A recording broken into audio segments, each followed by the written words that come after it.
we sat and waited, and we could hear the sirens coming from town and everything. And I was like, how did you do that? And what'd you do? And she said, I just squatted down and I just picked it up.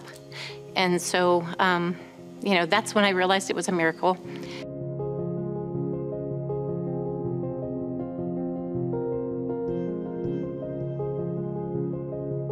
My name is Cathy Peters.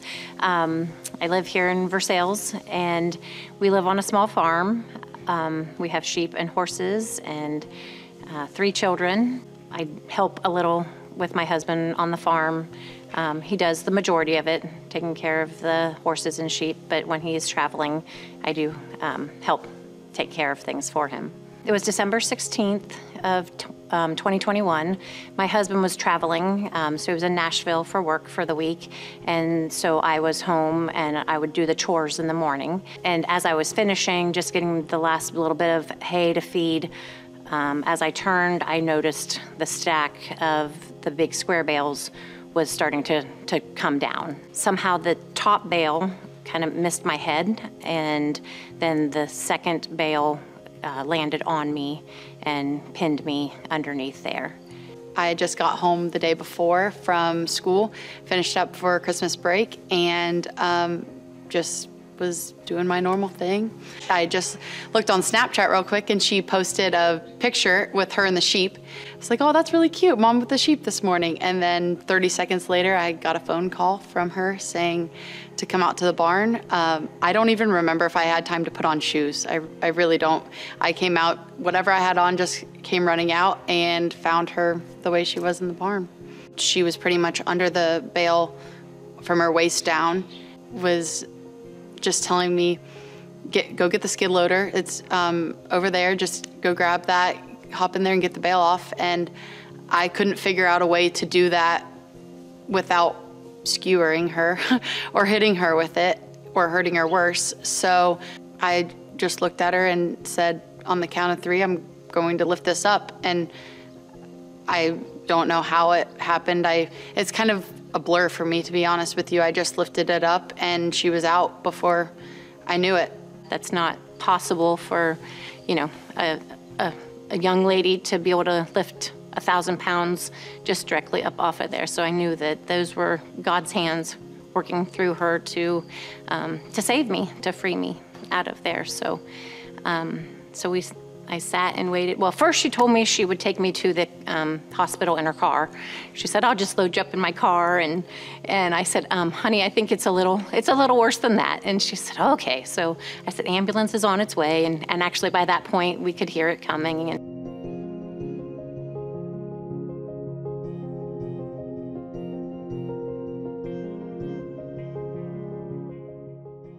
the first thing we do is we get into the ambulance that brought the patient, and I just start at the top and I say, what happened? So they would tell us the situation in which the patient was in, and then I do my assessment. So I'm looking at how awake they are, if they're awake at all, kind of what injuries they sustained at that time, how their general clinical picture is looking at that time, and then deciding what we need to do, if anything, there in the back of the ambulance before we take the patient out to the aircraft.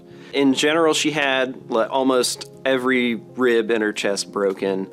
She had multiple pelvic fractures, and that was kind of my initial worry, was that when I went to palpate her pelvis, it was unstable. Like if you press on yours, it stays where it should be, but in her case, it was actually kind of squishy. So it's like, that's a very hard bone to break, and it's a very difficult way to break it, and that's an indicator of significant injury in a patient if their pelvis is unstable. Once we arrived here at Miami Valley Hospital, she was received as a trauma alert, so we have the entire trauma team there in the emergency department, in the trauma bay. Everybody's listening to us giving report. Patients that have the significant rib fractures like Cathy had and the multiple traumas come to the ICU for at least 24 hours so that we can keep a close eye on them and their respiratory status.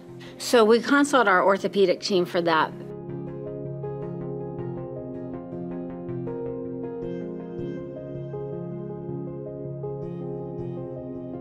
So her pelvic injuries were probably the reason that she needed level 1 care from an orthopedic standpoint. These are not managed by a lot of just general orthopedic surgeons.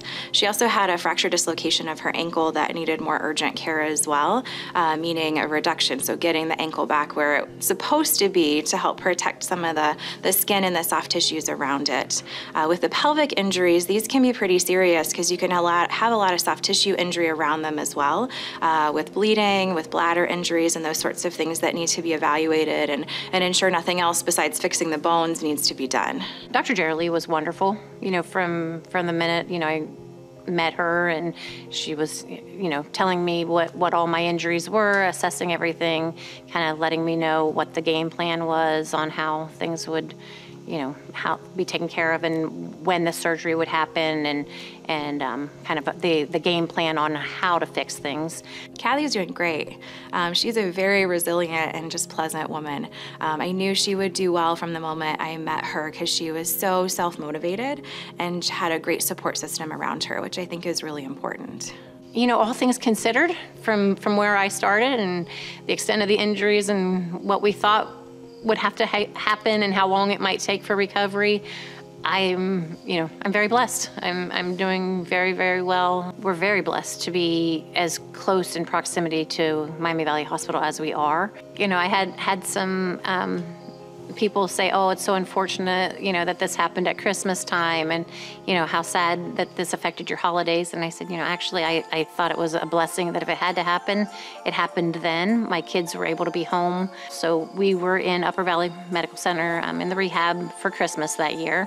Being with my kids and my husband was the most important part, and that I was still here. So there was a lot to celebrate.